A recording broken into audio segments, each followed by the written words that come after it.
Welcome again, everyone, to the Bricked Up Blitz podcast.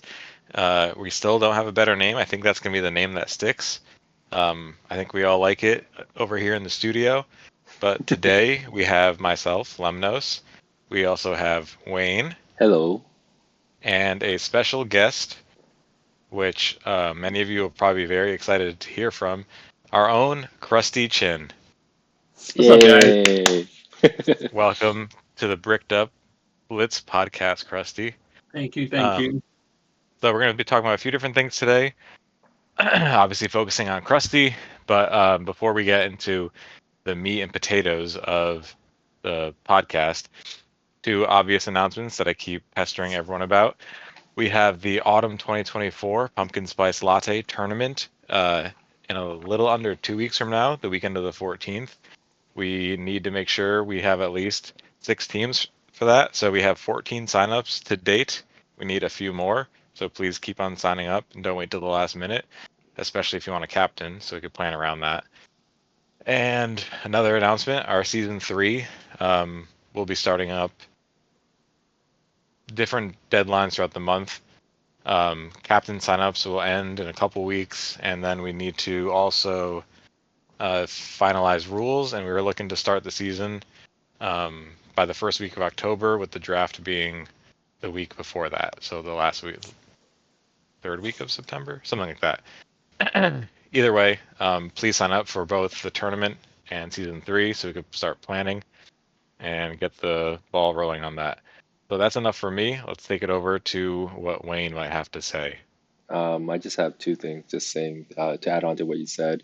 Yeah, a lot of things to still figure out for season three. A lot uh, of the more granular stuff, such as tiers and who can be on which team, and maybe more specific rules we want to abide by for next season.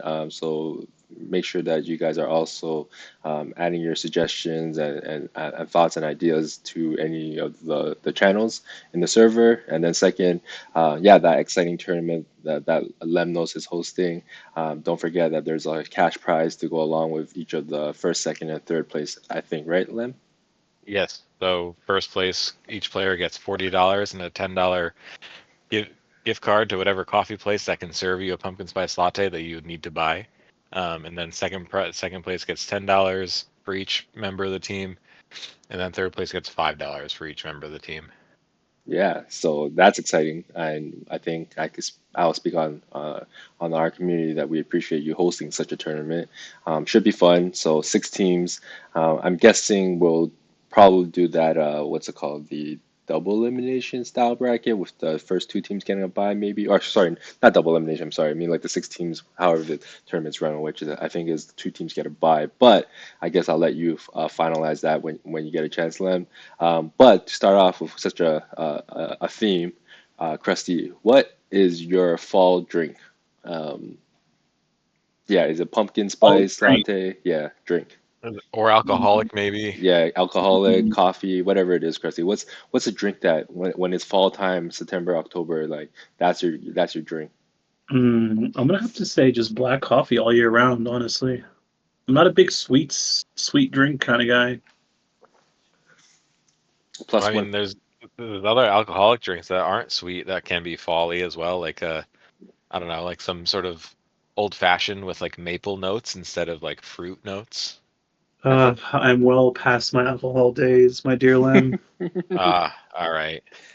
Plus one for Krusty for keeping it boring like me, because I also drink black coffee all year round when I do drink coffee. I'm not a heavy coffee drinker. Are you? Are you that Krusty? Like, do you have a coffee every day? Yeah, I was actually debating whether or not I should have a coffee right now, but it's probably not a great idea. So I opted out. But yeah, every day for sure. Lem, are you a big coffee guy? Yeah, I drink all sorts of different coffees, whether they're foofy or black, depends on where it's from, who's making it, where I am.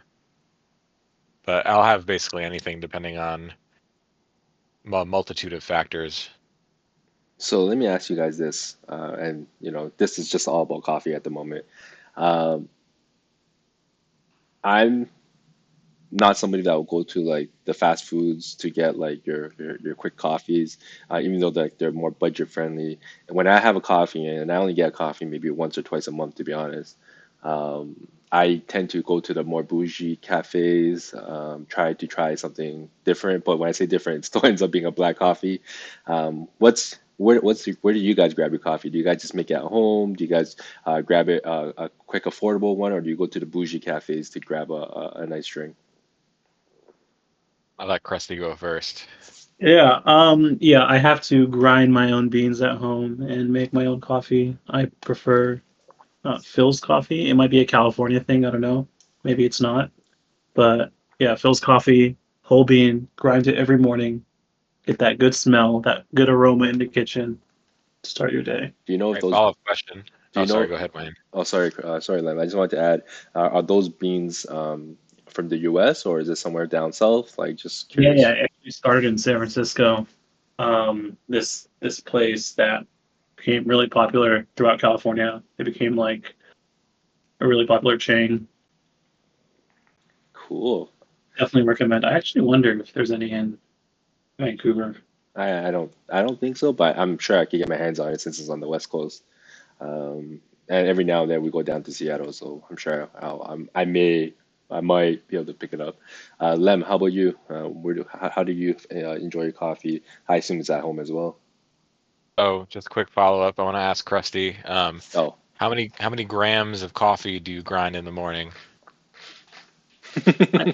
I, I put the little thing on number four and I press grind, Oh, depending that's on if not my wife's that's gonna drink coffee with me.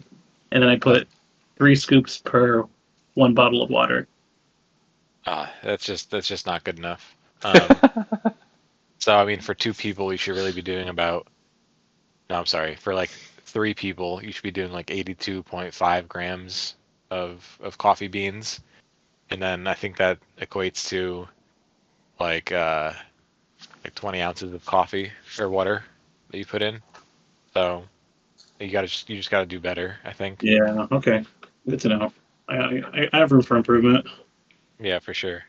No, I'm just kidding. But although my friend's dad did always weigh out his serving sizes depending on like how many people he was serving. So I thought it was funny. But to answer your question, Wayne, hmm um, I recently, and this might be sacrilege, um, got an espresso machine. We had them provided. Do you guys know what the Nespresso pods are and stuff? Yes, yes. Yeah. So we got one provided at work for free, and they provided like um they obviously have the machine, and then they gave us some pods. I was like, wow, I really like this. It's like pretty good for an espresso, like a almost like an espresso. Um, and I thought the convenience and the taste balanced each other out. And so now I have an espresso machine, and I use that. Um, and I also, because I just got came back from Greece, I'm drinking coffee drinks they would have over there. So what I have been having are things called espresso freddos, or sorry, Freddo espresso or Freddo cappuccino.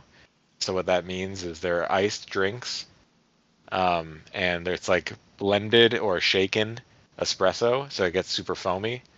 And if you're having the cappuccino version, you have you shake up milk, or you blend or stir milk so that it gets frothy and it's still cold, and you put that on top of the foamy espresso, and you put ice, and it's just delicious. So that's what I've been doing lately. But in general, I like to go to the fancier coffee shops and get like a cappuccino because they're gonna have um, their espresso brewed properly. They're gonna like actually foam up the milk properly. So when you ask for a cappuccino, you don't get like a latte. So that's what that's what I will usually do. Nice, because yeah, I think I'm like you, Lem, where I would try the fancy ones and yeah, and then what sucks is every time I go back to like the lower end ones, it's like it doesn't feel the same, even though you may call it the same order, it just doesn't equate the same. So yeah, I tend to go for the more richer experience, you may call it. All Oh right, yes. last thing before we get off the topic of coffee, obviously, um, Lem. since Krusty and I are boring with our drinks for fall, is there any type of fall coffee or alcoholic drink you'll recommend us as it relates to, I don't know, the autumn season? Oh my God, yeah, you kidding me? You get some warm apple cider and you mix that in with either rum or whiskey and put like a cinnamon stick and like some cinnamon in there too, like powdered cinnamon. Oh my God, it's so good. A warm cider. What else do you say? A warm cider with rum or whiskey, and then you put a cinnamon stick in and Uh-huh. also some cinnamon powder. Wayne will put the ingredients in the description below. Yes, I will try my best. And Lem, if I am around for your tournament day, I will try to honor it by making such a drink that night. Oh, that'd be great. You'll appreciate it. Very warming. Good for the season. All right, Cressy, if you ever get a drink of that, you gotta let us know or let Lem know at least how what you thought about it as well. But yeah, okay, let's move on to some real Blitz questions. Krusty, I will say that you came into the scene closer, I think midway through season two, and you immediately made a name for yourself because I think you played a lot of pub games.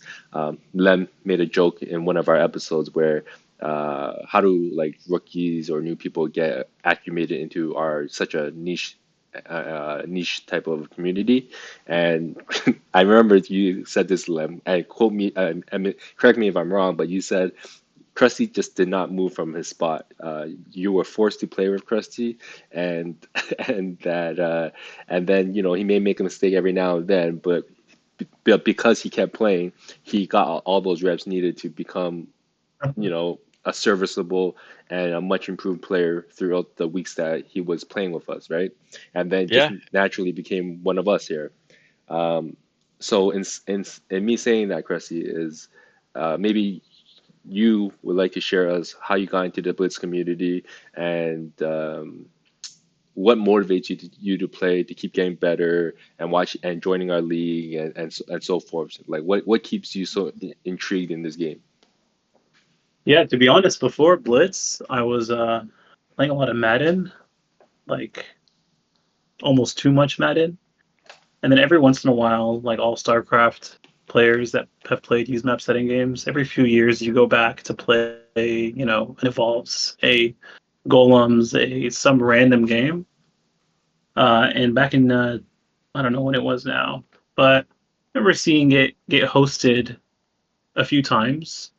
I remember specifically seeing the name Sandman, Ollie, and yeah, I remember I joined with them, but it was kind of a shit show back then. We didn't have a Cuddy to, kind of tell us what to do. It was Hmm. kind of just like, yeah, a bit of a mess. So you never really understood what you were doing. And then I remember I tried hosting, and Lemnos joined and said, "Hey, come to Op NFLX."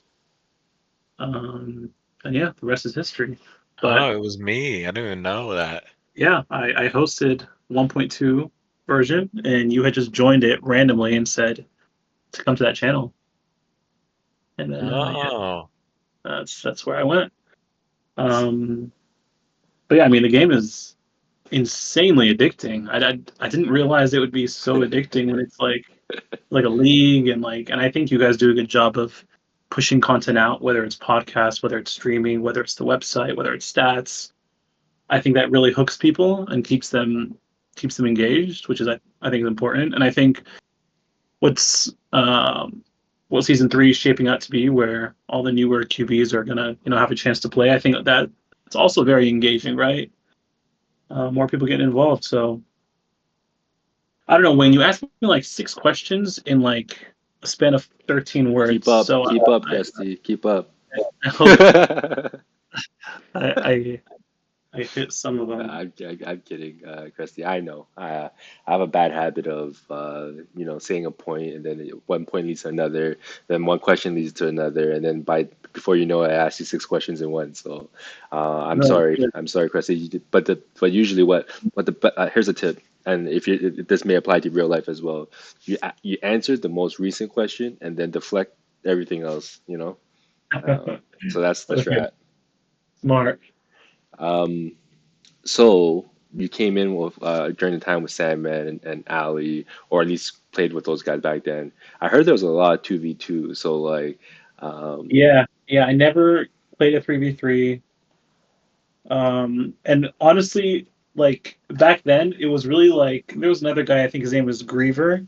But again, back then it was like you just join the game and sometimes you just leave halfway through, or like after a bit of throwing the ball around and a few offsides, a few delay games, and you just kind of leave. I'm just But curious. I'm yeah, just yeah. But okay. Go I've been ahead. yeah. I was gonna say I was like a always been like a big football fan, especially Madden, since Hmm. way back in the day. And I used to play a lot of StarCraft. So I don't know, this map was just always very intriguing, but Hmm. I never realized the potential until yeah, this community. Yeah, until the 3-on-3. Sorry, I didn't mean to cut you off. I just wanted to ask because I've had my share of 2v2 games, although I never really, like, I joined during a time when 3-on-3 was really like the norm. But there were moments when we would play 2v2, and 2v2, it's always interesting what plays one would call because almost everything's open. So, um, I guess what I'm trying to ask is what play stood out back then when you kept playing 2v2? Because I can't imagine that the plays were just that sophisticated. You know what I mean? Dude, back then, all I remember is everyone running the Jeff playbook. Just go to it. Oh my goodness. There it is. Jeff invented it. Yeah, Jeff Yeah, invented it. That's awesome. But yeah, we're super happy that you ended up finding this community. I guess we have to extra thank Lem for inviting you to the server. But as we said, you're a up and coming quote unquote rookie. You have expectations next season. Um, have you decided what position you want to play? Um, I'm personally yeah. would rather see you, take a shot at QB, but I would understand why you want to be a receiver. I mean, I just think if I were to QB, it would be miserable for my teammates. So I wouldn't want to. I mean, who knows? Maybe halfway through the season, if I'm on a team where the QB is struggling Hmm. and all the other QBs are like not great, maybe. But I'm probably gonna go for wide receiver next season. Is Most Yeah, likely. I think it'd be good to see Krusty at like a full season starting at wide receiver. He deserves to get like a full whatever 7 games or whatever we do of stats, so he can see Mhm. how he does and you Yeah, know go from there. yeah. Right. Wayne's just been trying to pressure me into QB. I don't know why. What's going on? What are you trying to say, Christy? I can't encourage some new guys to play QB. Uh, Okay, why don't you encourage Sin to play QB? I see you encouraging him. Sometimes you have to be realistic, Christy. Sometimes you just gotta be There it is. Okay. realistic. But no, Christy. How about captain? Have you considered being a captain for next season? So I would again only because I see the others that are going for captain. It's not like the Irv and like the some of the older school guys. So it feels more open to others. So yeah, maybe we'll see. We'll And see. yeah, I think if you're a rookie like captain, I think that's fine because if we have like tier restrictions on who you can draft and stuff, you've obviously been playing around and you know the skill set of a lot of different people, and you know you can get a tier 1, a tier 2, whatever. So like Yeah, you're still gonna end up with like a decent team no matter what. yeah, that's true. So I would by the talked about rules so far. I know there nothing's finalized. I'd be able to get a tier one and a tier two, right? Yeah. Nice. So Vegas, in my opinion, would have you as favorites for trying to be the rookie of the year next season. Now that is obviously, maybe unrealistic expectations, but or realistic expectations, however you want to look at it. But how good do you think you might be, Krusty? Like, if there's like one player that you think you'll be on par with by end of next season, which player do you think that would be? Ooh, one player I'd be on par with. Um, maybe like maybe like a cheeky, I like that. He's good. cheeky one. You know, Yeah. now that you say it, Krusty, I actually do see similarities between you and Sheep because uh, Cheeky, aka Mutan to me, because I will forever only call Cheeky Mutan. Um, he is an all-around player. He's underrated in almost all those positions. He can cover and he can blitz. So I think you comparing yourself to such a player is great because it keeps the doors open for whichever role you end up enjoying playing the most. Because Mutan can do it all. Wouldn't you agree, Lem? Yeah, yeah. Mutan can literally play every single position and cover and blitz well. So and he does he does everything. He has good route running. Um, he knows all the plays. He can make all the throws. Like he's great. Yeah, I mean, some how relevant is that question though, Wayne? If you don't know where I see Muton in the hierarchy of blitz players, what's that mean? Are you trying to throw us into the spotlight here, or I'm just what do you saying, mean by that, Christy? like maybe I see him as being one of the top three. Maybe I see him being one of the top 20. So So so where you'll do you never rank him truly, in your never eyes? truly know In what I'm shooting for. in the eyes of Krusty, what is cheeky? I think I think Cheeky is tier one on a great day and tier three on a playing with kite day. So okay, that's those are very fair. So I because you brought it up, where does Lem and I fit on our bad days? Ooh, Wayne, on your bad day, sometimes I feel like you can go as low as tier four. Being honest, Yes, I like that. I don't think Lem would go that low. I think Oh, Lem's worst day will be tier because I mean Lem's pretty consistent from what I've seen. hmm Um, like he'll make small mistakes once in like every few games, but it's pretty consistent, I would say. Whereas you'll yes. either be like brilliant or just completely, hey guys, I got short, don't have short kind of situation. I'm just trying to do my best Jeffster impersonation, okay? Um, Yeah. So but what you call his brilliance is Wayne just actually fucking up and luckily being near the wraith. yes. Maybe that's the thing. I'm still trying to figure that part out. Oh, you'll get to study me all next season, Krusty. I mean, I will if you're not QB. I can't. I Uh, still can't put my finger on Wayne. what does that mean? He wants to put his fingers on you. I Oh, guess maybe I should go back and watch season one games where you were QB because I feel like when you're quarterback, there's like a bigger spotlight on you, and your mistakes are amplified, and your great plays are amplified. So you can really see how good of a player is at QB. Whereas wide receiver, you can be like you're just running the routes. If it's open, you're going to catch it. There's not a lot of variance. I feel like there is for QB. you're not wrong. I think playing pubs though, um, I would say that, and I'm not trying to make excuses or anything, but I play pubs one way and only one way. League games is different if you're trying to go for the win, obviously. Yeah. But yeah, playing with pubs to me is just for fun. So um, you definitely see me calling handoffs and tosses or any other short plays very frequently in pub games because it doesn't really matter to me. But in any case, I could take an L like a champ. I lost to. I've admitted this before. Squid is a guy that's trying to get better at QB, and he's probably has the last 5 games on me, honestly. And I'm looking to wait. I can't wait till he's back from his trip, and to humble him before the season starts. So you heard it here first, Squid. But yeah, back to you, Krusty. So you joined, as I mentioned, you joined us mid-season, season two. You were signed, I believe, by the Monopoly Men. So that was Money, Wick, and Popgun. What was it like Yep. to be part of that team? And going into the playoffs, did you ever have the itch to say like, hey, you should start me over, Popgun, for example, or just walk us through your experience there near the end of that season? So joining Monopoly Men gave me a very false sense of what this community is like. very positive, very happy. Everyone's having a good time, encouraging each other.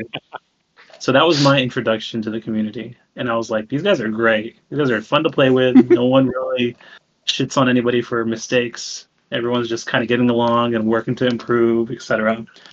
So in that environment, I kind of just match the energy that I'm faced. So in that environment, I'm not going to ask, oh, I think I should start because I think everyone was playing great and they deserve to finish out the season. Like it makes no sense for me to come in, regardless of how I think I would do, and get in there. But then once I started playing more pub games, I was like, okay, so things are different around here. I see. Now I know why some people don't want to play with others. I can see it now. Before it didn't make sense, but now I can see it. Yeah. Did you speak on that? And I don't want to move away from this topic just yet, but I do have to ask Krusty since you brought it up, like, a more realistic sense of the community. Is there any particular events, one or two, whatever you want to name, that really changed your mindset about the community? Like any triggers or events that happened?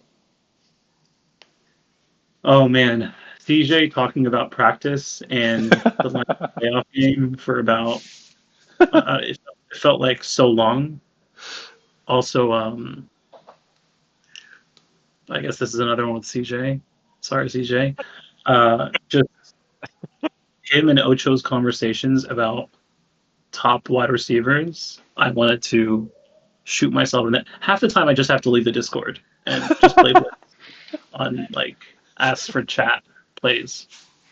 Um, but I guess that's not really toxic. That's just CJ being competitive, and it seems like he's really, really into the stats. So I'm not gonna fault him there. Um, Toxic. I don't know. I see the reactions of some players during the game when they're behind or losing, and it becomes evident who is having a good time and just here to have fun and compete, and who is maybe taking things very seriously. Um, so are you here next season, Krusty? Season three, are you here for fun or are you here to win it all? Oh, taking the win, taking That's home the right. Super Bowl for That's sure. right. That's our Krusty. I Um, mean, looking at the QB lineup, yeah, I'm not. I'm not. I think it's anybody's game, to be honest, with the new set of QBs, which makes it so much more interesting. I would say. Lem, would you agree? Season three up for grabs. Season three, unexpected, or like, honestly, you just can't predict it, like Krusty's saying.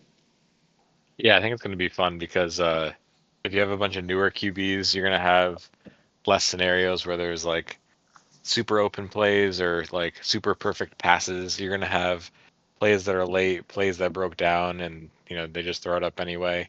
You're going to have probably lower scoring games. I think you'll just have like wilder all around games, and that'll be uh, good watching and for the community. Yeah, looking forward to it as well. Just I feel like I can't really make a statement like that until I see it, but I do agree that the captains or the QB shaping up for next season will make it for entertaining, but also hopefully a good experience for the newer players.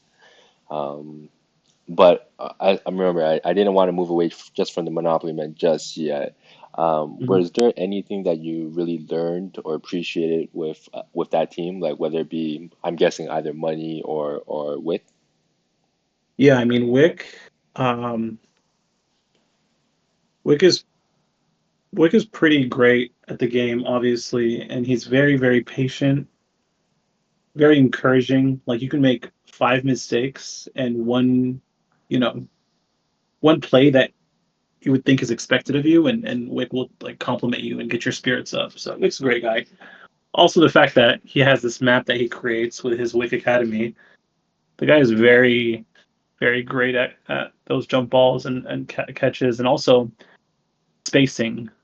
I think he's one of the best spacers I've seen. Like whenever I'm QB with Wick, he just puts himself in a position where whenever I pass, it's going to be a PB. Like he'll angle himself away from the raid, if that makes sense. So Mm. yeah, Wick has been great. Money was also very, very encouraging, and he really spent a lot of time in writing up plays and going over just gameplay and planning, and yeah, it was fun to be a part of. I know for Money it was a little hard because it was his first season, and everyone was basically a vet at QB, so he kind of got the short end of the stick. But yeah, I think it was fun. I think they did great. Learned a lot from them. Yeah, Yeah, I think Money did a really good job throughout the season. He had a lot of really creative plays, and he would test them out in pubs and scrims and stuff, and they would always work. And we said it every week, like the Monopoly Men and Money were like they were always like right there, and in a lot of the games it was super close. So um, you all shouldn't have been discouraged, and especially Money. We definitely want to see him playing in either next season or if he can next season after that, he should definitely QB again. Yeah, even though I think this next season, Money would be one of the favorites if he was QB. Probably. I think it would definitely be interesting if Money had QB next season for sure. Especially like to piggyback what he learned from this season, and like what Lem said, despite the a winless record, all the games were entertaining and competitive, and I think it was less to do with maybe their offense, even though I know that they probably did turn it over every now and then in the red zone, but who doesn't, I guess. But it's more so like how can they get better as a defensive unit because they really didn't generate much turnovers. So if they could have won that side of the ball or made things more interesting on that end, maybe they would have pulled out some wins in last season. Um, so CJ, we talked about CJ recently. He had his showdown game tonight. Lem, you were part of it, and Yes, sir. Krusty, you I think at least spectated that game. Yep. He commentated, I think. Oh, did you, Krusty? Yeah, with Prism and Ocho and Tony. Nice. So I guess Krusty, I wasn't here for that game, but I heard that Jeff had won. I think the score apparently was 31-21. I guess what were your thoughts on that game, and were you surprised of the results? I wasn't surprised of the results. I think everyone kind of expected Jeff to win. I think CJ probably did better on offense than people expected. I think CJ was very clearly nervous, especially when getting close to the red zone. It seemed like if he gets sacked one time, it's like just start throwing jump balls almost. Um, so he seemed a little out of his element, which makes sense since he's new at quarterback. But yeah, I think it was a entertaining game.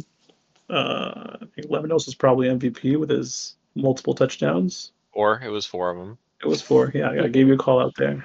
Hell Um, yeah. no, it was a good game.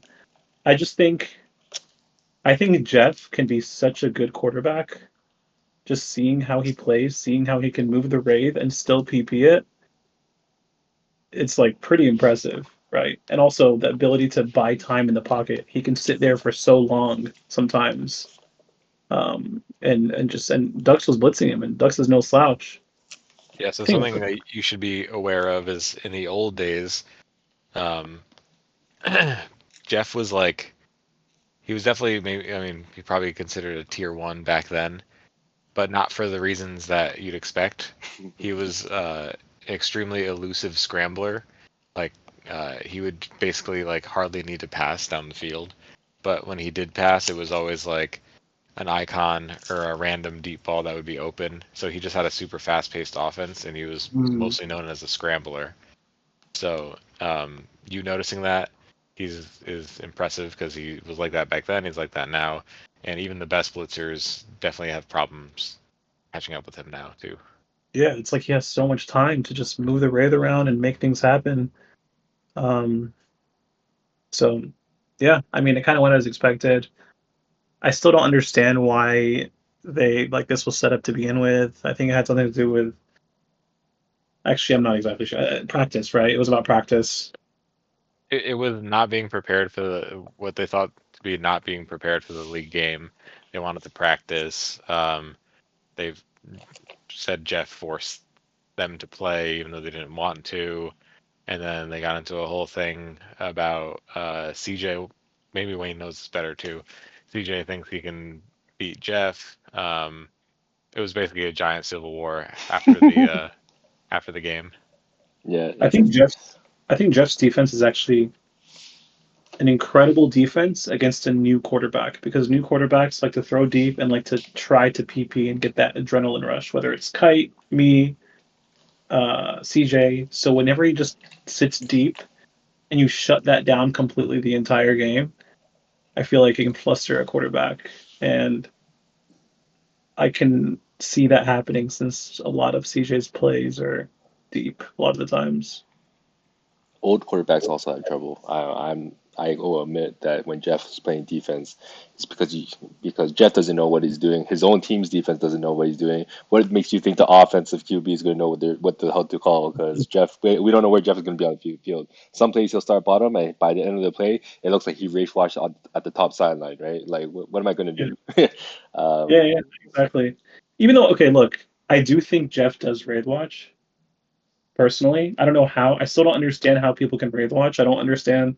There's like a million of them. Like, how do you know what to look at? I don't know, but I do. I mean, he's gonna call it just reading the play. I don't know what there is to read when the mutalisk is sitting on the scout and the quarterback is right behind him, like he has every single play. Like, what is there to read?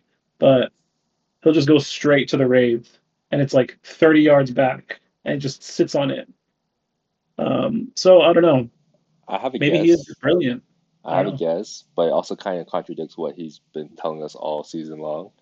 Is that I think he, instead of reading the play after the snap, I think he's guessing the play before it snaps, and then he just jumps it because he's like, all right, maybe they're not going to throw on me at the bottom, so I'm going to, take top short or take top deep or whatever it is. I don't know, right?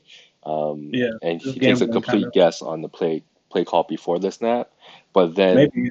on the flip side, Jeff said he doesn't know how to call plays on offense. So if he can't even call his own offensive plays, how can he call a defensive play based on what he thinks receivers are running? You know what I mean?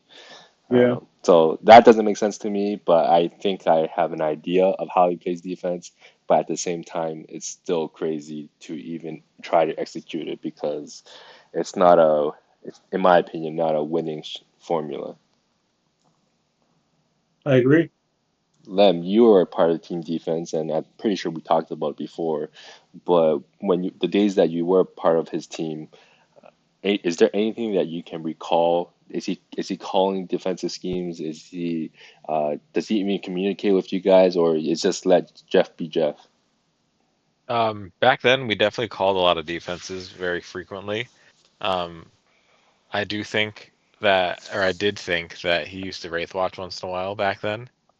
Um, I don't think I ever confirmed it. But I mean, I wouldn't be surprised if he, sees a Wraith sitting there, a juicy, like 90 down on the white flat on the white paint near the flag.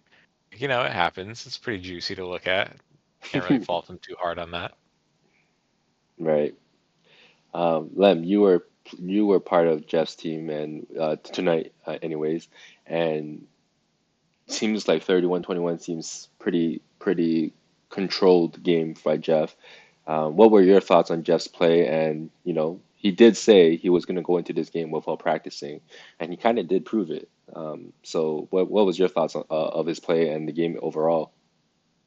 The game felt pretty good. I think Krusty was right in that CJ seemed a little bit nervous, but that's to be expected. It's his um, first big time game at QB, so props to him for playing well. But I think Jeff had a decent plan. He was calling some interesting stuff, some stuff by the book, some typical Jeff stuff, and then some ridiculous things that happened during the play or some ridiculous play calls that he made. Like he calls this thing like a negative slant, and like I don't know what that means, but he calls it. Um, but yeah, I think he did pretty good. He's kind of evolving from what he used to be, and he keeps playing. He can continue to get better. Nice. Good job, Jeff. Congrats, Jeff. Congrats for keeping the OG QB status alive and well. Um, I did think that, Jeff, you were the favorite heading into this game, but it was kind of interesting to me that CJ had Dan, who was another one of their Phoenix Lee teammates from this season, and for Jeff to still execute the way that he did, apparently. So, anyways, congrats, Jeff. You're the man. You're the captain of Phoenix D, and yeah, CJ was not ready for you tonight. Um, Lem, don't know if you have any specific topics or questions you want to ask Krusty. I do have one more, but I've been saying so. I've been asking almost everything. So Lem, the floor is yours before we open it up to Krusty and his spicy questions. Yeah, give me a chance to ask some questions, man. Like, it's I'm so selfish trying. on this podcast. I'm Oh my God. trying. I'm trying. Anyway, ignoring Wayne. So Krusty, you're obviously new to Blitz. You've gotten to play with a bunch of different quarterbacks. Is there a specific quarterback you like playing with, or a certain style of QB that you like to play with, and why? Oof. Um, QB. So I actually haven't played with a lot of QBs like Irv and Finn and um, some of the more some of like the league QBs. I think I enjoy playing with Prism. I think Prism he calls a lot of unique plays, and it just always feels so open when he calls some of his plays. Uh, I like to I like Wayne at QB minus the talk like say the play and then type H instead of just saying hike, or sometimes he'll say hike and type H at the same time, as if like he's trying to confuse me like on purpose. I don't know, but yeah. So those two obviously are great. Dan at QB, I think Dan is probably good at QB. To me, he just goes too fast. I can barely hear what he, like. It's like it's like he's like a college quarterback just calling plays. I'm like, Dan, what are you talking about? Was that a 90? I don't know. Like, so yeah, Dan talks too fast. I like Cheeky. Cheeky one is fun. Very, very basic, simple plays. Um, yeah, I mean, So, again, I haven't played with a lot of the vets, so I'm not sure. with the list of people that you did say, who's your number one that you just enjoy playing with? Hmm, probably Cheeky one. Yeah, Cheeky always has good vibes. Um, he's fun to play with. He's not gonna get like angry or anything like me. Um, and he throws a dime. He's so good when he throws like a deep ball. Yeah, Cheeky one is basically go straight, deep, charge, hook, some variation. But yeah, he's fun to play with for sure, and his defense is great. It is. He loves his blitz. So I do have another question. So we kind of talked about this a little bit earlier on the podcast. How in an earlier podcast, I said that you basically like force your way in to learn because you would just plop yourself in a lobby, not move and just play like game after game after game, which is I complimented that. I complimented you on that, and that's what more newbies should do. um, but aside from like just keep playing like that, what's helped you grow so quickly in Blitz? Is there like did you do film review? Do you get advice from people? Do you sit in obs? Like what do you think? What's helped you grow so quickly in Blitz? I noticed that newer players are afraid to leave or like I don't know to maybe speak up more or play other roles or cover, for example. I feel like now that I've been playing long enough, I realize that some people hesitate to transition into covering when you start, where it's like that's all I wanted to do because it just looked more interesting. Uh, Definitely advice from people like Wick. I remember he used to almost after almost every play, he'll tell me like, watch how the quarterback is rolling, or you know, um, this is where you should be watching deep or etc. Or like Lem, like you'd be like, when you're within 30 yards, look for the post on your side, even if it's like you can cover both short and deep, right? So I think remembering things like that um, has been helpful. But honestly, it's just mainly repetition. You play enough games, you start seeing things, you start figuring it out. Yeah, I think that's the biggest thing. It's just repetition and getting game time because and I don't know if you've noticed this, if you've taken a few days off, like the rust seems to come pretty quickly in NFL Blitz. So you need Yeah, like a for game or sure. two to like get your like hand-eye coordination, the muscle memory like back in focus. Yeah, absolutely. But anyway, Wayne, I've asked two questions now. I'm gonna take a break and see if you'd like to bring up anything else. Welcome back to my show. No, I'm kidding. Um, I want to counter to your point just now, saying that, like me personally, I feel like I tend to play better after some days of not playing at all, to be honest. I'm not saying like, not playing for a month and coming back will make me not rusty. I'm just saying a couple of days, maybe up to a week. I think I'll be play better than me playing every day. But that's just me. I would understand why others may feel rust, but I think for me specifically, when I play so much versus so much plays that I may jump on defense. So if I don't play, I'm not thinking when I don't play for a whole week, and then I play, I feel like I'm not thinking as much, so therefore I won't be inclined to make those mistakes I would if I was thinking. You know what I mean? But that's just me. Yeah, I think there's probably something to be said about like, getting burnt out and playing too much blitz. You might just be like, be getting frustrated too quickly, or you might just like, be missing on the stupid simple stuff that because you're just playing too much. Maybe it's like lifting. Like you need a couple days so that those muscles to repair themselves, and we got those blitz muscles that we got to repair. That could be a next interesting media subject we could talk about for sure. That does sound interesting. All right, one final question from me, Krusty, and then the floor is yours. All right. Sounds good. What So we talked about how you mentioned how Blitz is addicting and how the game is very fun for you as a true football fan would think, like myself.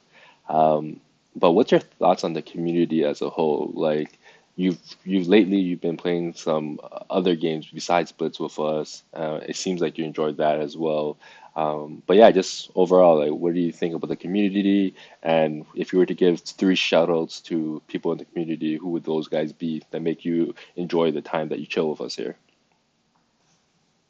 Yeah, I mean, it's like such a random community and such a random collection of individuals playing such a random game. Like it's kind of funny to think about, but yeah, no, the community's been great. Um, it's definitely fun. I think some personality shout outs, probably everybody on TTT are they're just hilarious. Just the banter between each other, and I feel like Prism's sarcastic 93% of the time. Uh, Ocho is just a good time. Uh, yeah, so they're great. Wick is great. Wick is like the wise, like you kind of hop in Discord, he's there, and you guys just chat about something like not related to any drama or any nonsense. Um, and I mean, Wayne, you got to give a shout out to you and Len. I mean, you guys have been pushing out content, and I'm seeing how you guys are keeping the community thriving by doing things like this, the website, these tournaments, and things like that. I think there probably isn't much effort put into growing the community. It feels like new members, it's almost like by accident that they become active. Like Ma, for example, like I don't know how active he would have been if he wasn't starting league player. Um, I don't know how active Sin would have been if he didn't find something to always roast Wayne about. So So, yeah, so I guess I'll, I I'll guess that's the wonders of Cuddy. So Maybe when he's back, that'll get going again.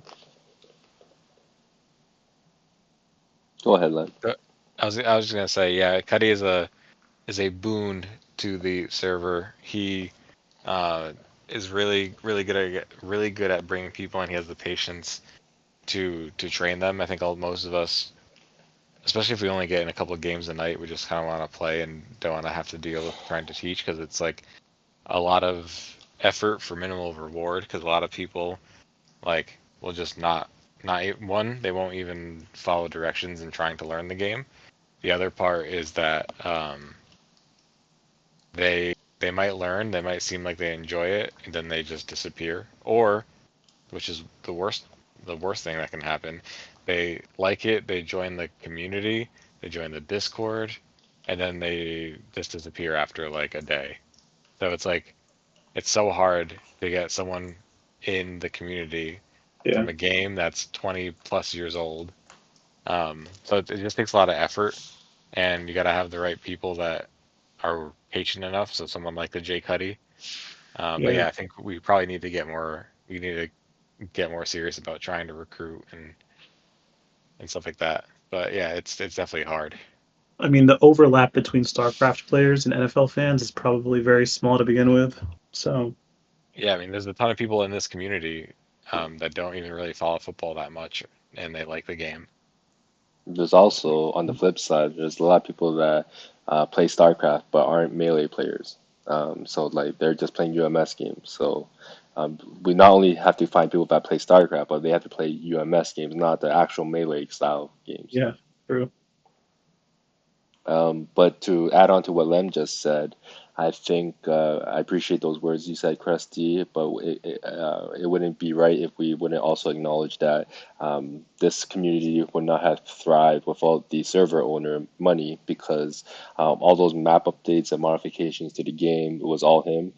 It's most likely the reasons why he kept the OG Blitzers to stay playing and also just to continue playing. 'Cause as you mentioned, it's addicting, but it's only addicting because of all the new fancy lights that money added to the game, money and ultraviolet. Yeah, Um, and, 100%. and in addition to all that, uh, it wouldn't feel right to not also give Dan a shout out because Dan was he hosted the first tournament, and that's pretty much the tournament I think that some of the OG guys really came back for, the Gen 1 tournament. That money also put up a money prize for. And then what followed after that tournament was the season one league, and it was likely his idea of why we have a Twitch stream for the games. And despite not too many viewers, um, it's that even if without that many viewers, I think it kept the community engaged and up to date with the league standings, in my opinion. And we also saw a lot of people in the server that just come on just to watch those games, such as Ian Viper, whatever timing, whatever. That man is our number one Twitch fan, and he never plays Blitz ever with us. So yeah. Anyways, shout out to Money and Dan as well for the efforts that got us to this point. Oh, and also Money is working on this video to introduce new people to the server, like how would they expect, like interact with the server, like come to the beginner's guide to learn the routes, or small things that it wouldn't maybe be intuitive to one as soon as they join the server. Like for example, well, like where's all the chats happening, or why is it only in the locker room chat, for example, right?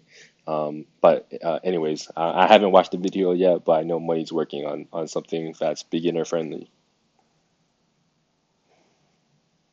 Yeah. Uh, yeah. So, anyways, Krusty, on that note, is there anything that you think we could be doing more to entice or recruit newer players and grow the community a little bit more? I mean, I think basically just what Cuddy's doing. Um, I get that probably people probably don't want to do that. It's probably like tiring. And I also noticed that there's a few people that have been MIA recently, or maybe I'm just on at different times. Like Intox, I haven't seen him in a while. Mon, Irv, maybe people are just taking it easy during the off season. I think that's what it is. Also, Madden, as you know, as you're a fan, came out recently, and I know Irv. specifically is on that every day playing. So if you want to challenge him, go for it because he's on Madden probably right now as we speak, to be honest. Wonder if Herb's any good at Madden. I might have to call him out. If you ever play him, keep me updated. I would want to watch that game. He doesn't have a chance. Like There, I'm not gonna say anything about Blitz, but in Madden, that's a different world. oh man, I'm gonna set this up. Krusty, I'll set it up for you. He does not have a chance. I'll set I it would up. I'll set it up. uninstall the game and return it the next day. I'll set it up for you. All right, Okay. Krusty, that's all the questions I had. And Okay. unless Lem has any more, I think it's safe to say you could bring on your questions for us. Okay. Some of these may be just kind of off the top of my head right now. Wayne, first question for you. So I don't know if it was I think it was the last podcast. The last podcast was the one with TTT, right? Yes. And the discussion of who you thought was better, you were Prism came up, and I think there was like a cliffhanger until the next episode, which was last time. Hmm. My question, more specific, I mean, you said it was you, right? That Yep. was that was your answer. Okay. Yep. My question is, why do you think it's you? What specifically do you think you do better than him? And what does he do that's just not as good as you? Um, that's a very good, but also very specific question. Um, I did mention that, he's not far off. Like he is the number two in my list, I said. Um, Hmm. I think we're two different, very different QBs. I think I play a little bit more simplistic, in my opinion, but I try to be more effective. Whereas his playbook, I would agree that it's a little bit um, more creative. But I think the difference really is in terms of my, how do you describe this? I think I have faster reflexes. I think I have faster reactions. Um, Okay, that's I fair. That's a good answer. I would also say that I probably am able to make quicker decisions on the field, I think. And so therefore I think I hold the edge there. Um, yeah, and then as a receiver, I I think that I'm able to adapt more to other players, whether it's because I'm more patient or less. I'm yeah, I guess I could say I am less competitive, I think, than he is maybe. Um, and so I'm able to be a little bit more patient with whoever's playing quarterback or whatever. And mistakes, I'm more forgiving. And so I think that I get to play receivers or running back more because I think he needs to control the situation a little bit more. Hmm. And so, yeah, for those reasons, I think that I'm different in that sense, and therefore I would put myself in that slightly above him.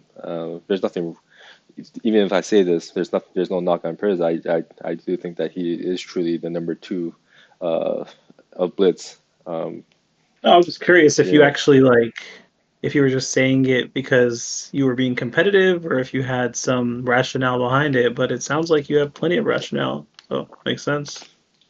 Yeah, Um, I think it's like yeah, I don't know how to describe it, but I think even if I don't say anything for myself, I think that others speak for me, whether they're being nice to me or not. I think also speaks volumes because yeah, I just don't really care to speak about myself. But since you asked me, I would answer you honestly. But truly, yeah, truly, truly speaking, I don't care if I'm number one or number 10 or whatever. And at the end of the day, I let the play do my talking. And I even said after the Super Bowl that they beat us, right? And so they fully deserved it. And I didn't play the best defense. And I did make that interception, like drop catch for the interception. But, 9 out of 10 times, I'll probably wouldn't make those mistakes. yeah. No, fair enough. Um, okay, a question for you, Lem. You mentioned, I think there was a podcast with Ma, and you had asked him, Well, I for think what he it's thinks the most stressful time was, I guess, amongst the team. So I guess And you kind of said it in a way that implied that there was some spiciness that was happening. So I was wondering what was the spiciest moment with the team? I think there was a couple scenarios.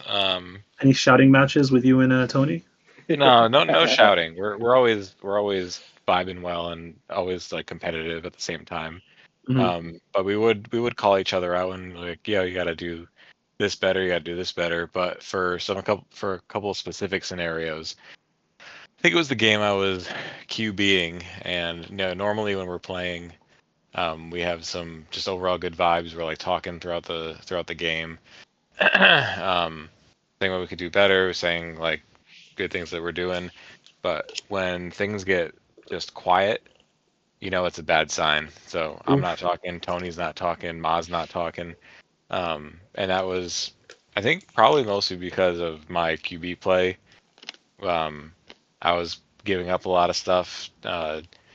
Tony was trying to get control of the game by trying to go offside, and he like couldn't go offside, and Finn would just keep hiking it. So that was a tough game for terms of uh, just overall stressfulness. Um, there was, and Mom might get mad at me for bringing this up. I think there was one game that he wasn't putting enough pressure on the QB, and me and Tony were out there covering for forever, and at some point you can't cover for that long. Um, so there was one time I thought he would comment that was, however stressful of a time. That was my opinion on what MA was going through. But for me, um, I'm I think it was against Jeff's team, Phoenix D, and in the first round of the playoffs. I got put back in my natural position with Smith starting. I was blitzing at QB and running backing for Smith. And I couldn't apply any pressure to Jeff. And it's sort of the same scenario that I just brought up with Ma, that he wasn't bringing up pressure. His coverage was just struggling because you can't cover for that long, especially with Jeff and how he moves the wraith and stuff. So for me, it was stressful because I was in my natural position. I wanted to be doing a good job and getting sacks and trying to turn the game around. But Jeff was doing Jeff things like you said at the beginning of this podcast, and he's able to escape pressure and buy time. So I just feel like I couldn't get it done, and I think maybe that was against Prison, but I think a couple plays, Tony decided to blitz because I just wasn't doing a good enough job. So it was definitely pretty stressful in that scenario. But I ultimately was able to get in there, take over at blitz again, and get the interception. So yeah, I think those were three of the more stressful scenarios that we went through on the Huevos Picantes. But I don't remember the specific game that Ma wasn't applying enough pressure. Okay, interesting. I Um, um uh, yeah, go ahead, Wayne. oh sorry, were you going to follow up on that? Because you could go ahead, Chris, if you were. I just want to make a point about what Len No, just no, said. go ahead, go ahead. Len, so I could be wrong, but I do remember in the playoffs that Tony did switch with you on blitz. Maybe for the reasons that you just said, that you just weren't getting the sacks or whatever needed.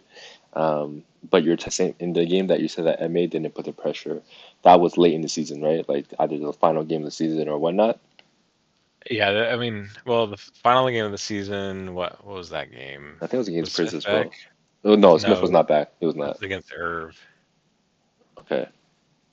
Did I play half of that game? I can't remember. No, I think it was the second to last game of the season. Okay. Okay. I just wanted to clarify that. Okay. Well, okay. So you're saying that the game against most likely Jeff was the one that was implying enough pressure.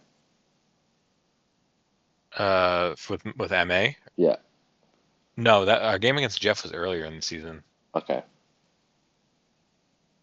Okay. Never Maybe mind. maybe maybe it was against TTT. I don't know. Yeah, I think you did play TTT near the end. I think you played us, and I'm guessing you played Irv. So one of those three games, it should have been one of those, I think. Because Yeah. you play Monopoly Men early, and then apparently you played Phoenix D early. So So it's likely either one of us in your division, or the last team would have been No, not Monopoly, man. EPP. Yeah, yeah, TTT.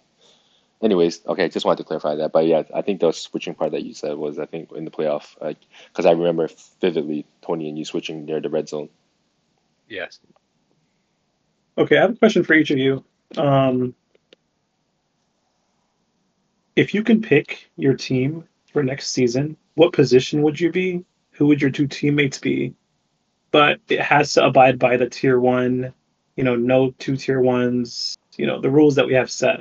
What would your team look like ideally? Go ahead, Lem. I'll go second.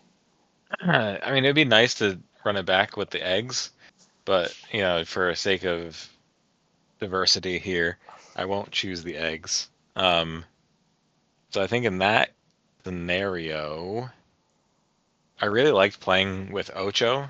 So I like to play along with Ocho, whether it's me at QB or him at QB, and then switch for running back, vice versa.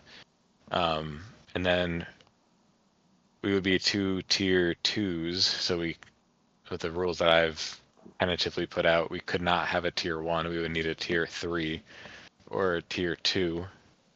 Um, so for a wide receiver, I don't know. Can't even think of wide receivers right now. Someone spit out wide receivers' names. Wick, Ducks, Irv, TJ, Irv. Irv, Oh, Turkey, okay, so it's T1. Irv, Turkey. Turkey, yeah, that's true. I think Ducks, because I think Ducks would apply really good pressure, and me and Ocho we were like holding hands out there in coverage. We knew exactly what to do together. That's cute. Yeah. Strong, it's a strong team. Um, Man, I won't have a great answer, but I would say that if I'm not going to be QB next season, but if I was, I think I would like to play with Sin and Lem. I think. I think that would make an interesting team. And That'd I, be s- fun. and although our pub record ain't so great, I really would like to see if any progression gets made in a season long schedule. Oh, So progression from who? all of us, Oh, okay. I Is think. there not anyone that needs to lose a little bit of weight? Maybe they're too heavy. Oh, that's why we need to condition and get ready for the season, so that when we're in season form, we're in tip-top shape. So, anyways, no, I think it would be interesting to play with that squad. The other one, I think ideally, like again, this is if I was a QB. I think if I'm on the running back, I really don't care who my team is. Um, but if I was quarterback, I think I would like to play with two non-vets, maybe for the first time I've ever like participated in the league, because I think I've been lucky enough to always have, as you guys know, I pretty much gel with or have good vibes with a lot of the people here.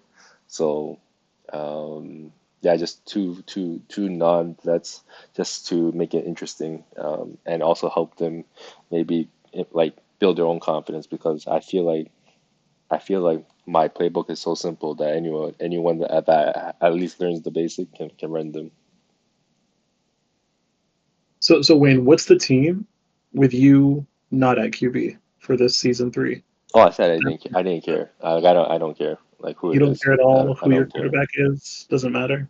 No, I don't really. Okay. Do either of you have a person that you wouldn't want to play with? I know a lot of people feel that way. You don't have to say the person's name, but is there somebody you wouldn't want to play with? Finn, because apparently this is where the reason why we had these tiers thing, and so for that reason, Finn. You're And saying because Finn, right? Phin. yeah, Finn, Phin, and because if he plays the same position as me, I will make sure that his stats are not better than mine. Not that I ever chase the stats anyways, but I know even without influencing Okay. anything that it will Little still be little better. rivalry brewing. I see. Okay. What about you, Lim? Anybody out there that you doesn't have to be because you don't like them. Maybe you just don't. You guys just lose a lot together. So I lose a lot together with Sin, but that's just because Sin's just so heavy. No, I'm just kidding. He might be a little heavy, but I definitely make a lot of mistakes when we play together. Um, I also, even though like some might consider like me and Squid like pretty good, I play terribly with Squid, and Squid also feels the same. I think we just like don't have that much chemistry together. Mhm. Um, but that's not to say I don't enjoy playing with both of them. I do enjoy playing with both of them. Yeah. And honestly, for the entire league, I would legitimately play with anyone. How about you, Krusty? Who do you want to play with next season, if there is anyone? And who would you not want to play with? I don't think there's anybody that I would not want to play with, or anybody that I need to play with. I'm pretty open as long as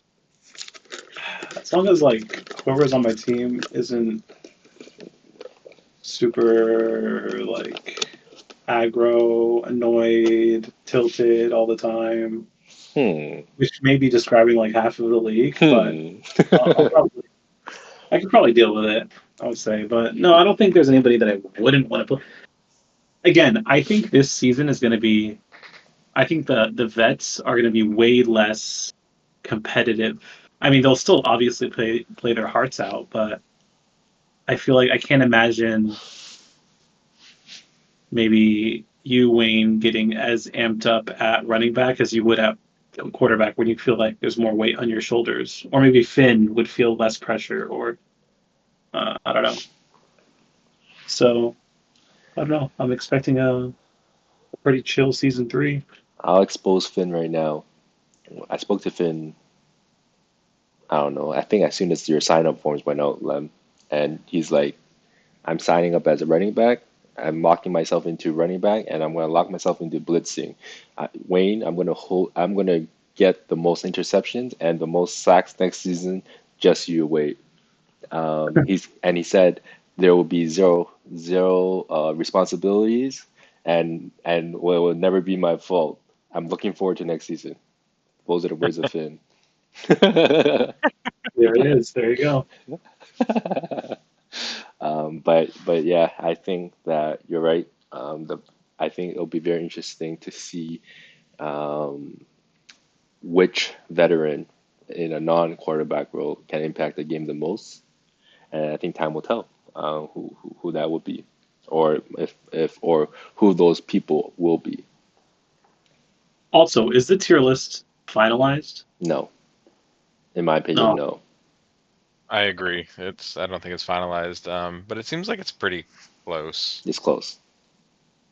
I I would think say it. I think it's good. roughly 90. I would say 90% it's pretty solid. Not gonna lie. Okay. Care to share any thoughts on that last 10% that's tickling your brain right now, Wayne? I don't remember the list off the top of my head, so I can't comment on it. But I think just need to review it. There's nothing, no particular names that stand out. Well, or maybe Smith is the one that stands out, but um, I think Wick should be tier one, personally. I think it depends on which view you're looking at it from. You know what I mean? If we're talking about overall, or we're talking about in specific positions and whatnot, and Oh, I so see. Okay, fair enough. because of those reasons, I'm unable to give you a better answer, if you know what I mean. Yeah, makes sense. All right. All right, boys. Sorry, what did you say, man? I was gonna say maybe on a future podcast we can bring up the tier list and just poke at it some more. Yeah, yeah. Or we could also do an exercise with the community again.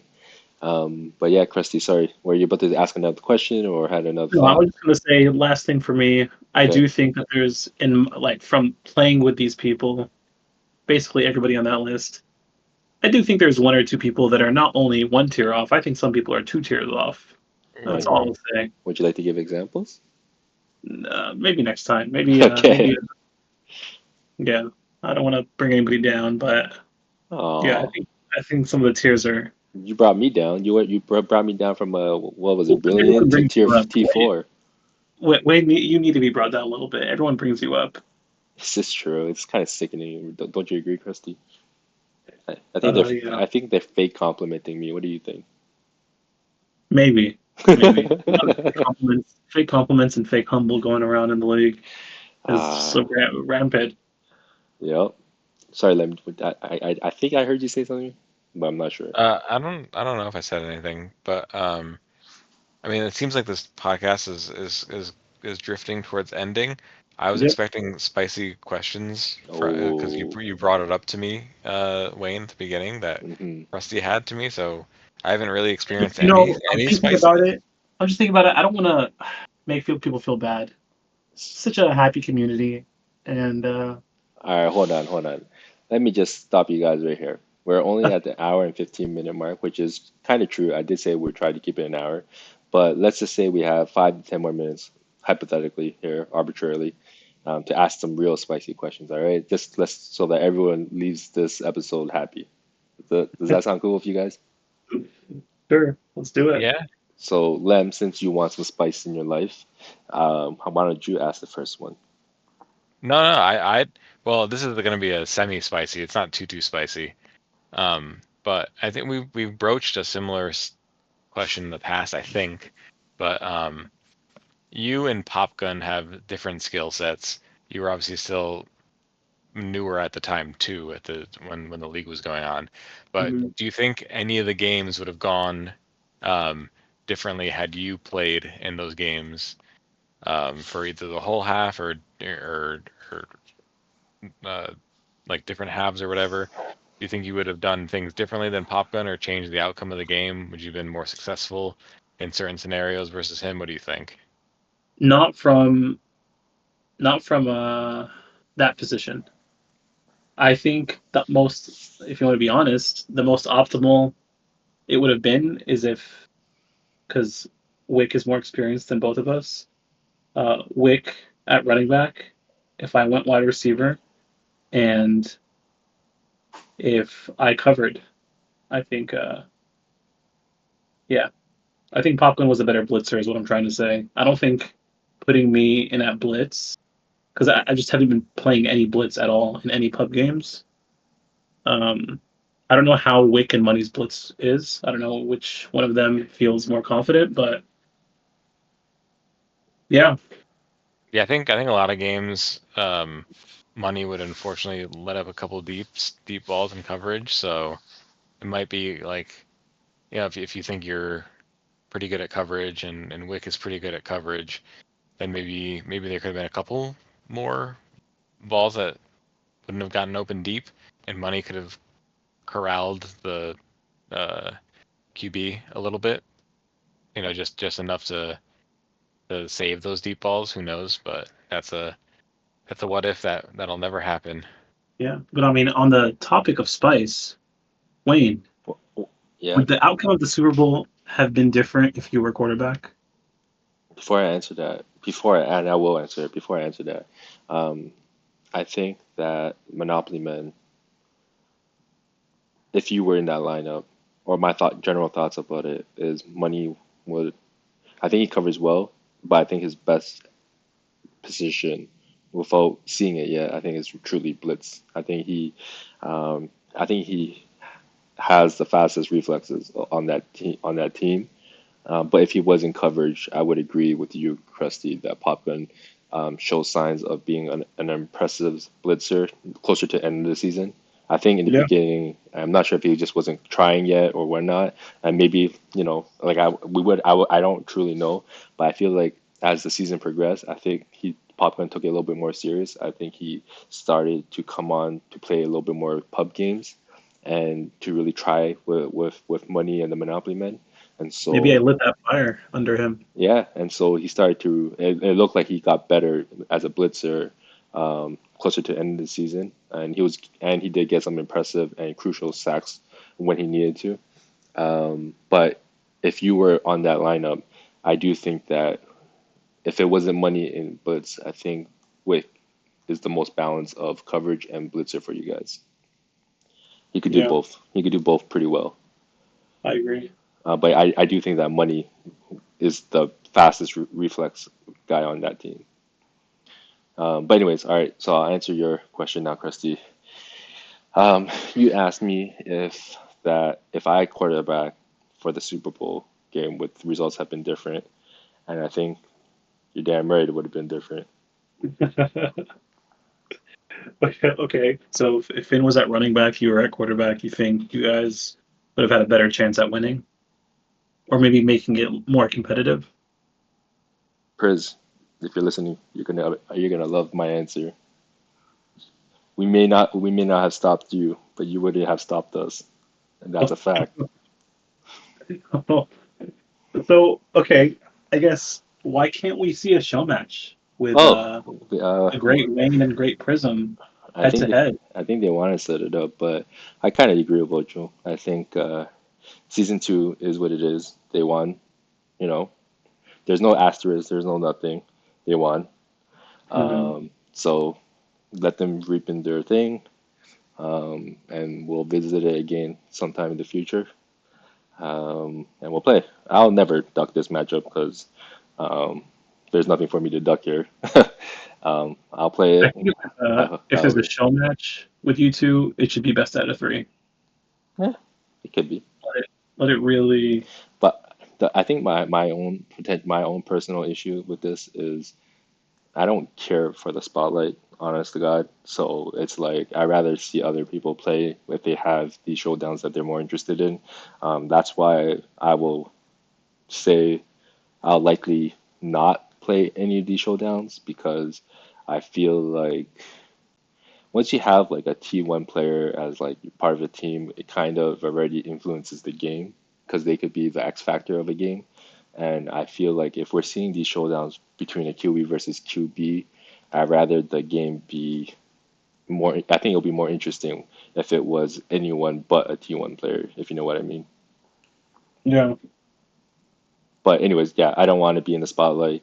I want others to get their moments. But if you're gonna call me out, then let's have a game. But just like I don't expect Priz and the TTT team to waver or be not confident because they should be confident.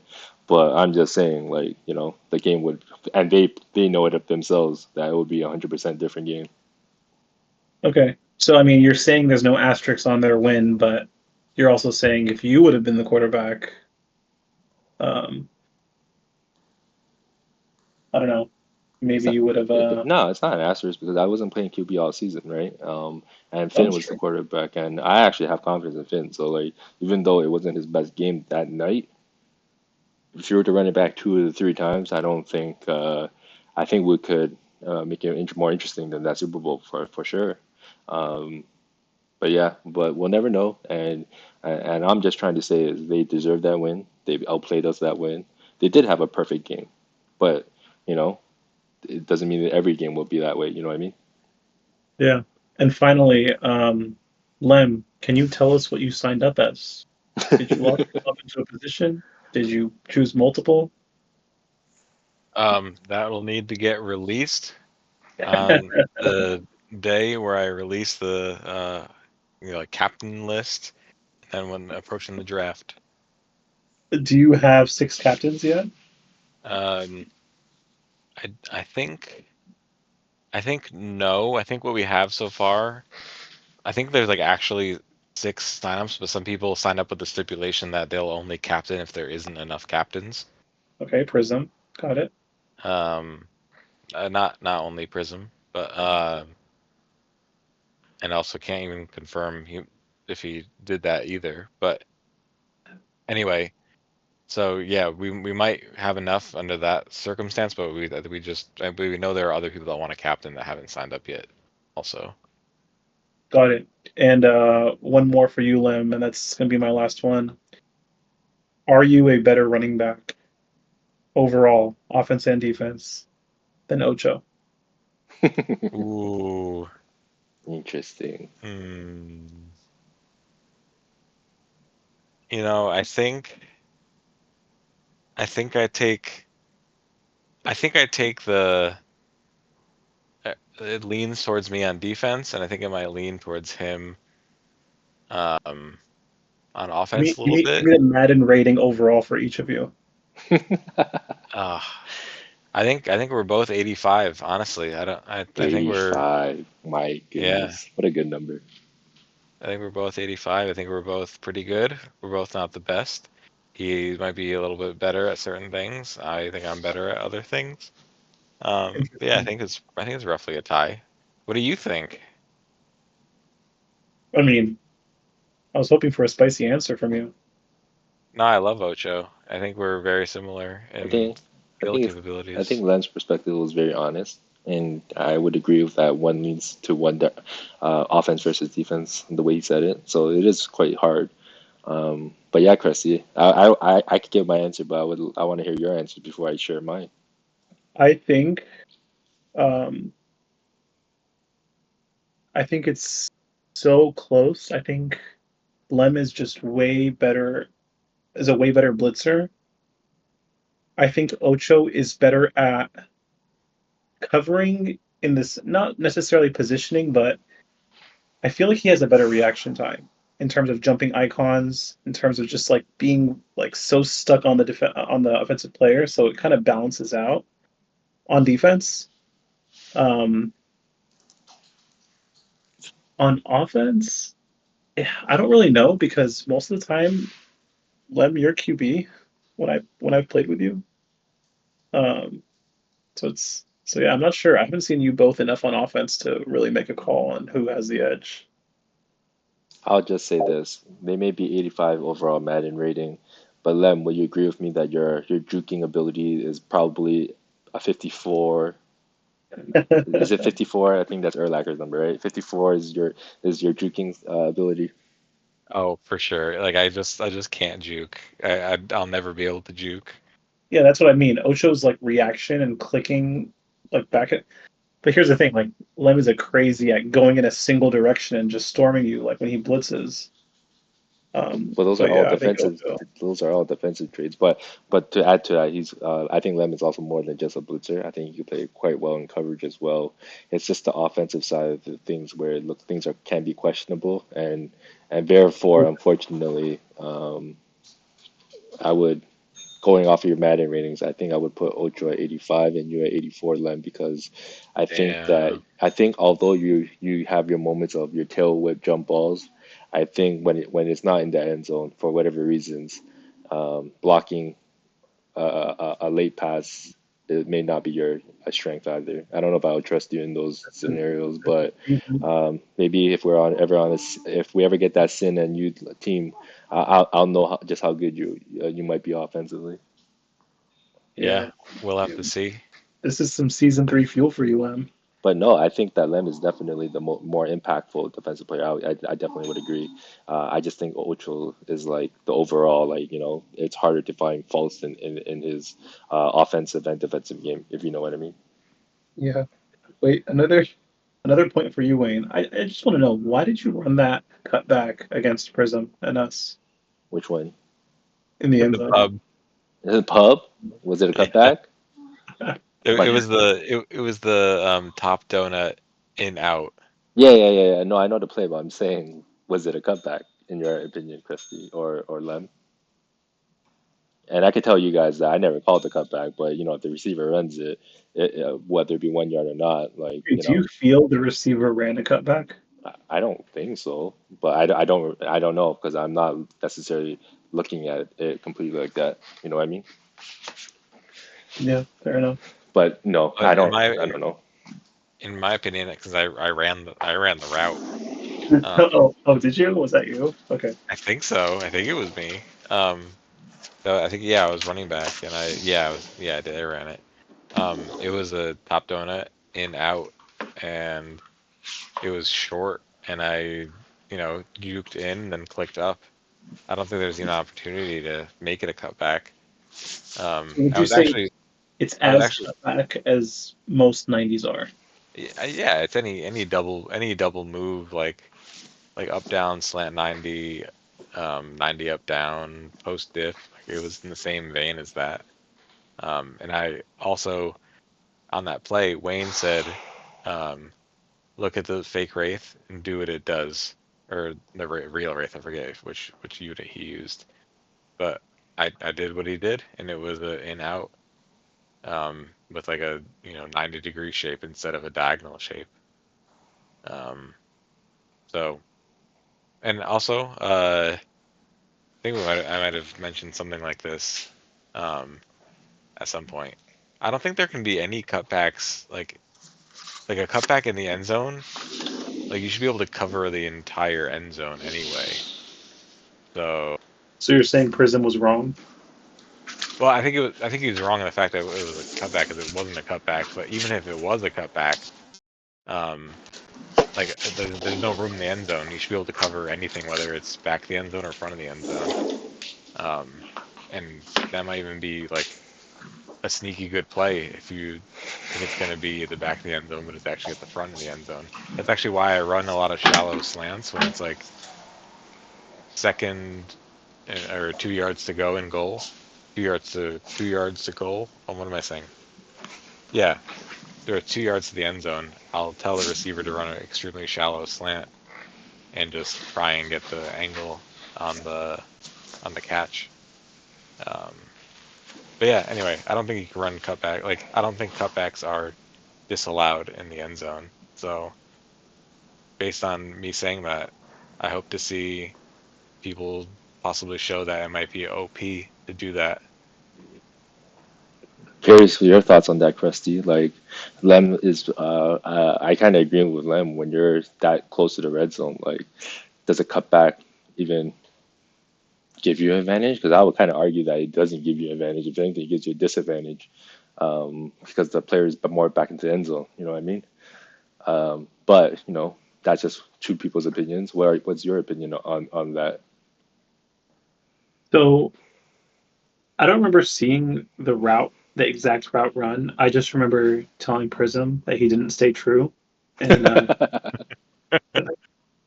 that's maybe because like right before that, I think Dux was on our team, and we had a conversation like we have to stay true here, and uh, and I think maybe he felt like he just didn't stay true enough. I don't know.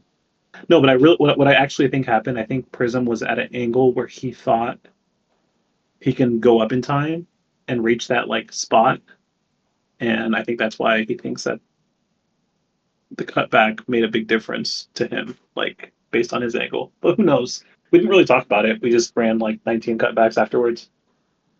Um, but going back to the theory of it, like like I know you're still relatively new, but I think you're smart enough to form an opinion here. So like um, when you're that close to the red zone, so maybe let's just picture the scenario where you're 10 yards left in the red zone to get the touchdown or less.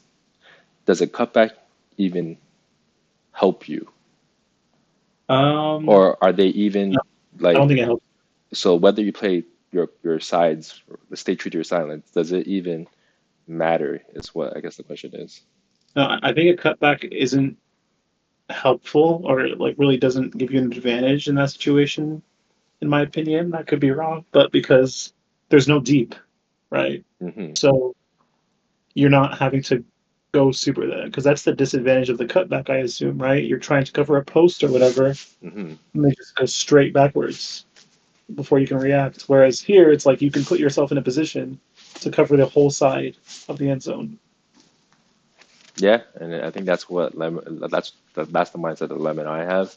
But again, to answer the root question is we never called a cutback, and honestly, it was a pub game, and honestly, like I don't know. Like I said, this goes back to my more of my patience. Like, does it really matter?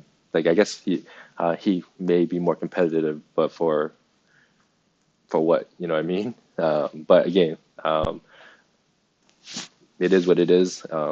It was a pub game, so I don't think it lives in our brains too long. But you know, um, people get triggered for different reasons, and so um, had you guys rage quit it earlier or not, like to us, it didn't matter. But um, it was unfortunate because it was shaping up to be a good game, and yeah,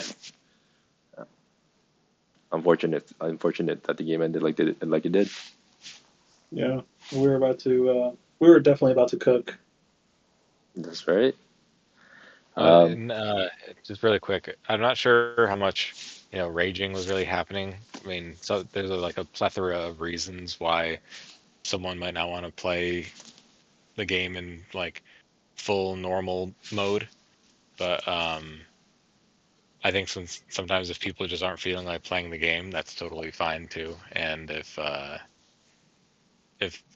Prism didn't really feel like playing that game out for whatever reason, that's also completely valid, especially when it's a pub. Yeah, I'll talk to him for you guys. How about that? What's up? I'll talk to him for you guys. Oh, sure. Let us know. Share back with us. Does he still think it was a cutback? He probably will say yes. Um, Lem, sorry. I don't know if you have another question, Lem, but I will have a couple. I think I blanked out after the subject. So, Lem, if you have another one, go for it. No, I think I'm all questioned out. Okay. All right, then, Krusty. I would like to know, it started from the last episode. There was a list of the top five players overall. In your opinion, who are your top five in order? And then, and then I'll ask another question after that. Okay. Um, Objectively, zero bias. Yeah, Top five overall players. however you want it. I'm gonna I'm gonna put Prism at number one. Mm-hmm. Um, I would say Wayne, but if I was being honest with myself, that would only be because that's what everyone says. Mm-hmm. And they've seen you play longer, and they've seen you play quarterback in late games, which I've never seen. Right. So I just I got Prism number one.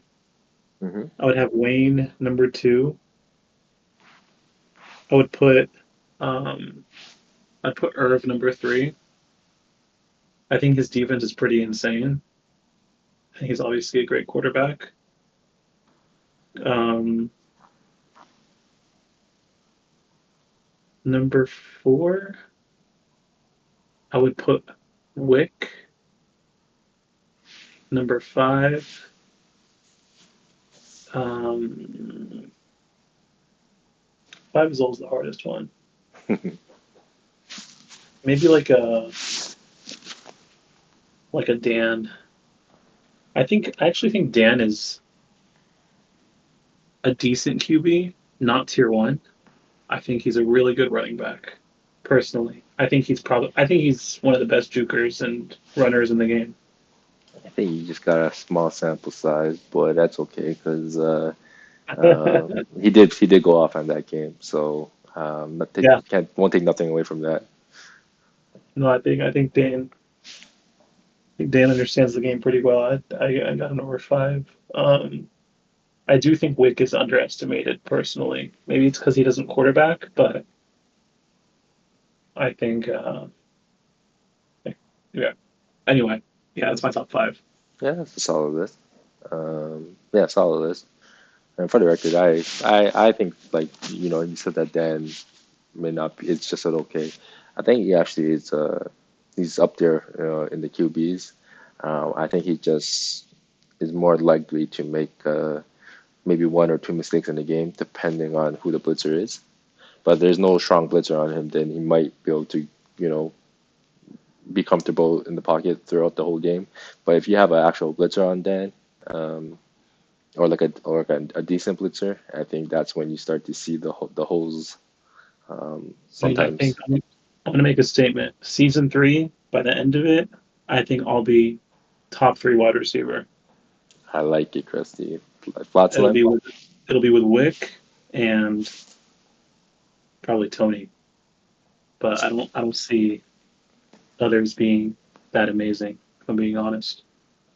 You heard it here first.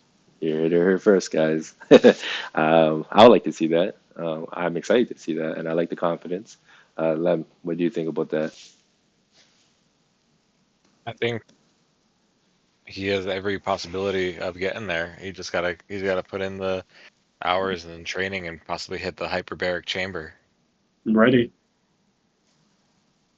I'm ready Uh, for that CJ jump ball competition by the end of the season.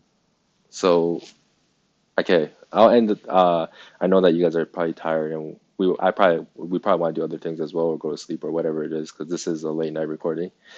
So I'll just finish things off with this final question for you, Krusty, since you wanted some spice. Prism has been advocating and campaigning for you to be part of his season three team, the ideal team being you and Ducks. But let's just say that you are paired up with Prism. Ocho has come out saying, he didn't really have a fun season, despite the fact that they did win a Super Bowl. So, do you think you could be in a season long with Prism for however long the season might be next season? And I think you did allude to earlier where you're fine with being in a competitive game, blah blah blah. But have you seen the wrath of Prism, and do you think you'll be able to survive that in a season long length? Should you be victim to such? I want to be honest, Wayne. I like to match energies, so Oh, that's why I don't mind whose team I'm on. Um, I've enjoyed playing games with Prism and Ducks and Ocho. hmm I was actually in the game when Prism and Ocho had a little bit of a spat with. I can give you guys some inside scoop into that from my perspective on what happened.